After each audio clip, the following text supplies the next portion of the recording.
Alright, that should be a little bit better now. Alright, cold start on this hunk.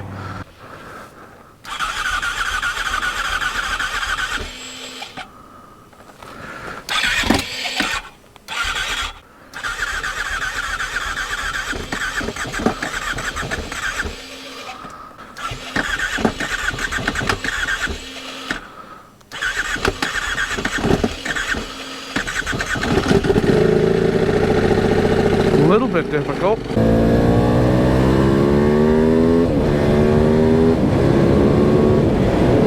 Go to my mom's to eat something, and then we're gonna hopefully go on a little bit of a ride with her Magna. And yeah, I don't know where we're gonna go on the thing. I'm gonna be taking this, of course. So I just hope she can handle wherever we're going on her bike, because little lady, big bike kind of thing. So little old lady, mind you. So yeah, hopefully all will be well. I'm sure it will. I don't know why. I like these marshes, man. Like these swamp kind of swamp. It's not really a swamp, but it's like it's a marsh, you know. There's no earth. It's just kind of cattails and old cedar trees that just won't die. So here's the new house, the coach house.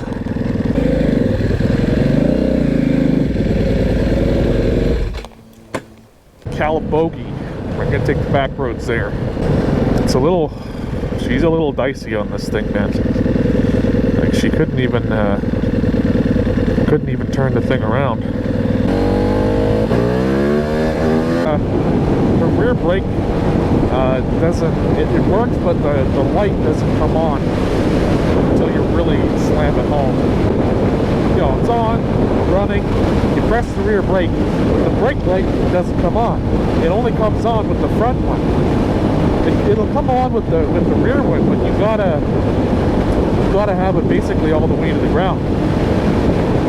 So that's no good.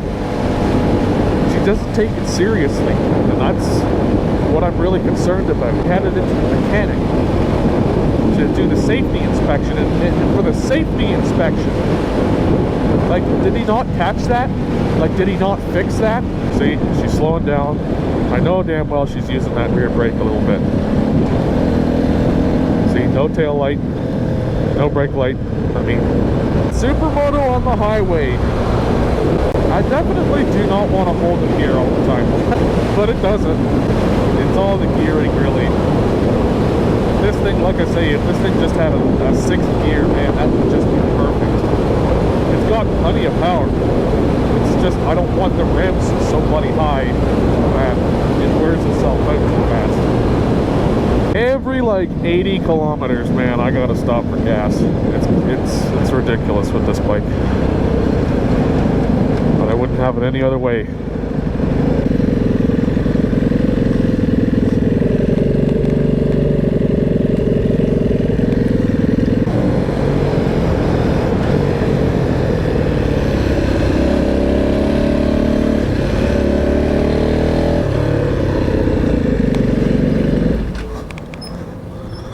Alright, time to get some Primo.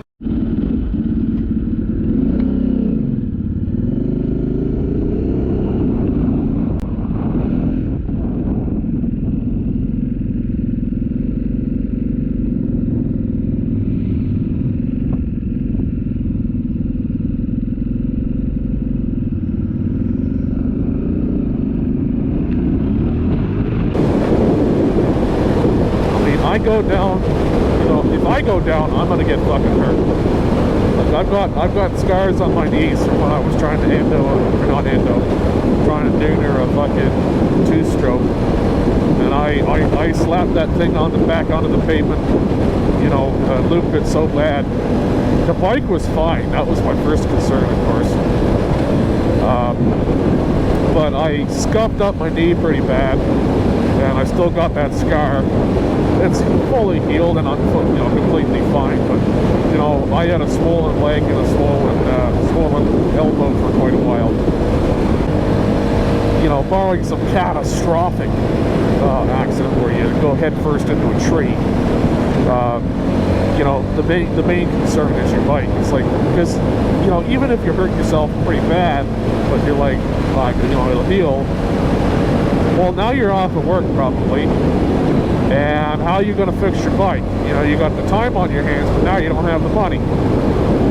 So you just got to sit there and look at this broken up bike, kicking yourself for being stupid.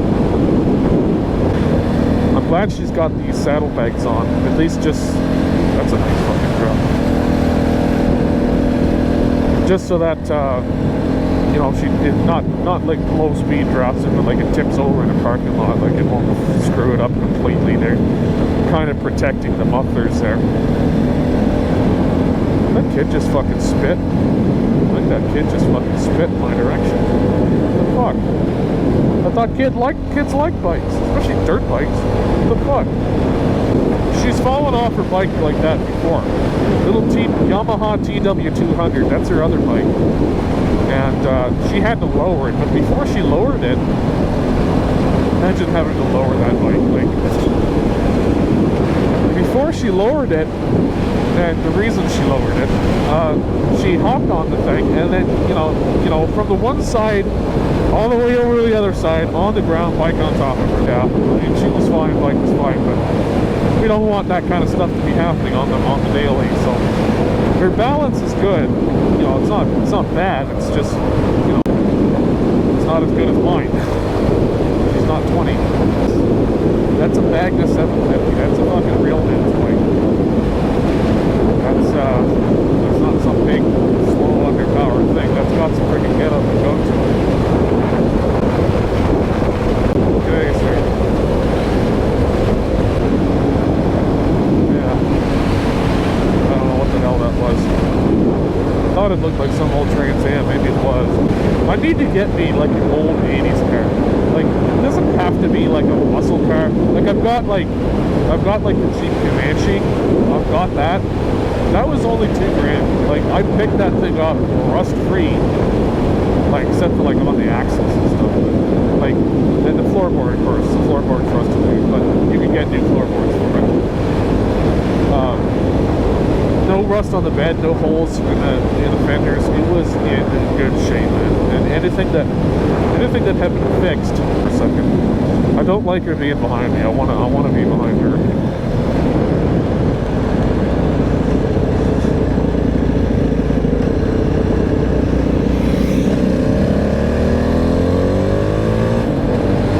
I was thinking like an old, like 1980 something Cadillac Coupe de Ville. Oh man, that thing would be cool. Back when Cadillac was actually a decent brand. And getting into some nice road here, that's for sure. I was also thinking getting a you know, an old Mercedes W123 or one of the, well, preferably one of the 300 TDs or CDs, the turbo diesels with the OM617 engine in them. Man, those engines will last forever. I mean, they won't get out of their own way, but they last forever, dude. Like shit, they directed. Like, if there's two things that are going to survive the apocalypse, it's cockroaches and old Mercedes. You know, like the AC systems and stuff probably won't work, but whatever. Who cares?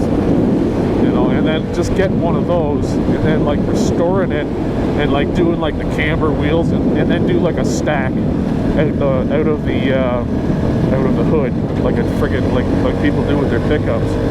I've seen one of those like that, and like the cambered, you know, cambered thin wheels, just like people do with their Civics all day and their Mazdas and stuff. But like with an old Mercedes, man, that thing would be sick. Fucking turbo diesel drift car. They actually, I think they actually, there's quite a few of them that are drift cars. They do pretty well, especially over in Europe. One thing about this bike, in high gear, it actually lugs at 80. What's that RPM? Like 5,300. Like, this thing almost lugs at like 48, dude. Yeah, that lugs at 48. Holy crap.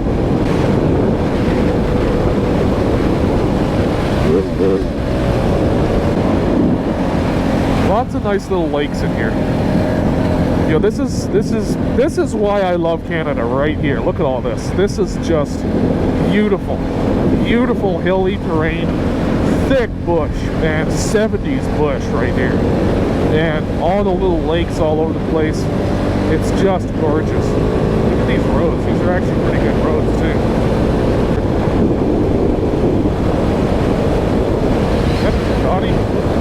Might have been. Tend to mistake Ducatis for CBRs. Or I mean, tend to mistake CBRs for Ducatis or something like that. Well, they're interchangeable. Still snow on the ground. Thankfully, it's not too hot. Or too cold, I mean. I think it's like just right. You know, just wear a jacket liner, yeah, you should be good with that. That's all I have on. Eventually, when I get my DRZ, I want to really use that thing in the winter time, man. Like, I don't think I'll get a track for it, but you know, a nice day, like, I will not care about the salt on that thing. You know, like, I might try and like rinse some of the salt off or wipe it down after each time I go out or something, but I'm not going to worry about it too much. I'm going to really try and just, you know, not really try and beat the shit out of it, just, you know, it's going to be my beater bike. That's what I'm trying to say. This thing comes into the garage comes into the house, into the living room every winter. I'd have it in my bedroom if I could, but I don't like the smell of gas while I'm trying to sleep. So, yeah, I keep this thing in my living room over the winter time, and that's the best place for it. You don't have a garage, man. I don't know. Then you keep your I can't. I'm sorry. I can't stand people that keep their bikes outside. Man, there's a lot of fucking nationalities in here. I think that was a Spanish flag. I'm pretty sure that's a Greek flag. Man, that might have been a Portuguese flag, actually. There's a lot of Portuguese in Canada, actually. They're in Calabogie. Unfortunately, GoPro died halfway through. We had a little coffee at a place called Redneck Bistro.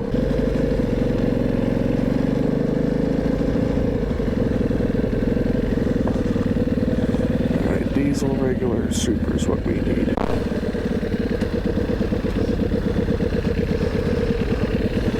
BMW my Gixxer.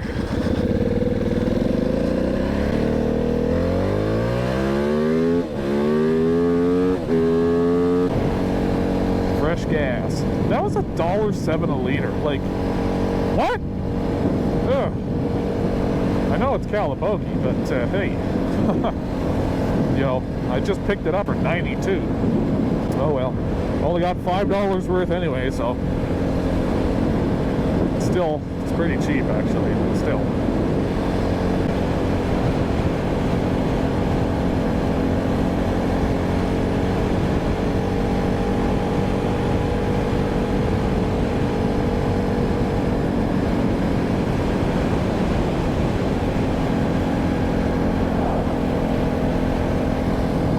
Get enough of that view.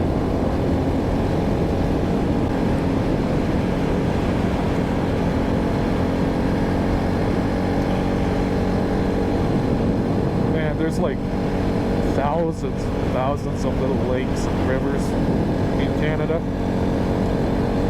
but they never get old. Just the way the trees jut out to create shade at the water's edge. Ripples. Just can't get enough of it. It's a beautiful river road here.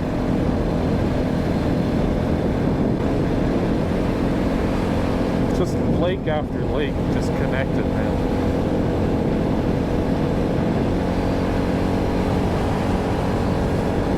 And the great thing is, like, you don't have to be a millionaire to own one of these homes. Like a really beautiful home in a like super safe part of Ontario. I mean, yeah, like it's not close to anything, but that's the point, man. That's the best part right there. It's get away, you know. It's there. It's just there, and it always stays there. It doesn't change.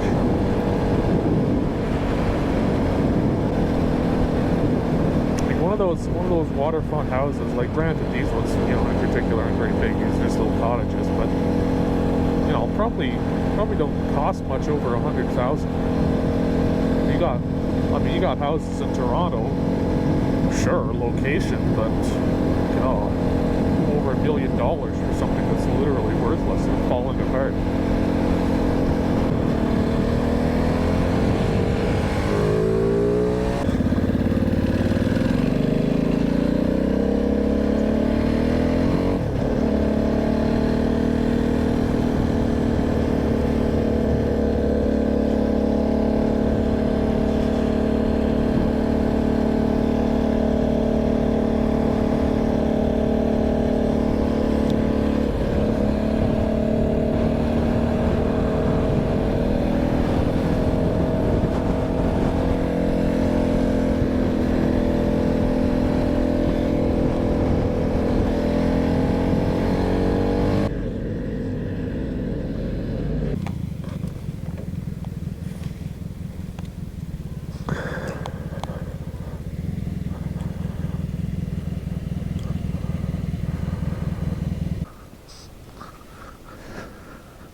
It's windy today.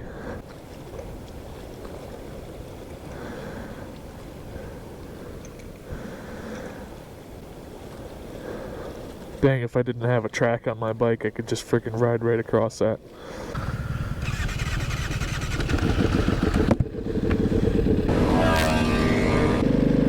Mississippi River, not the real one though.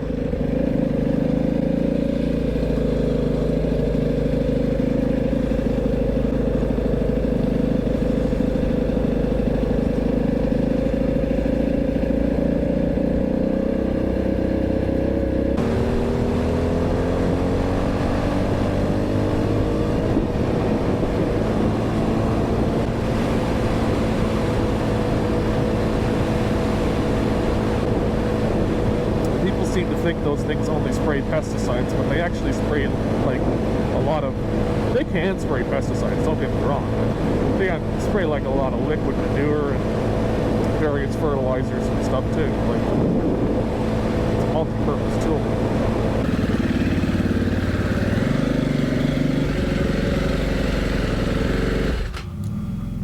The filthy little animal.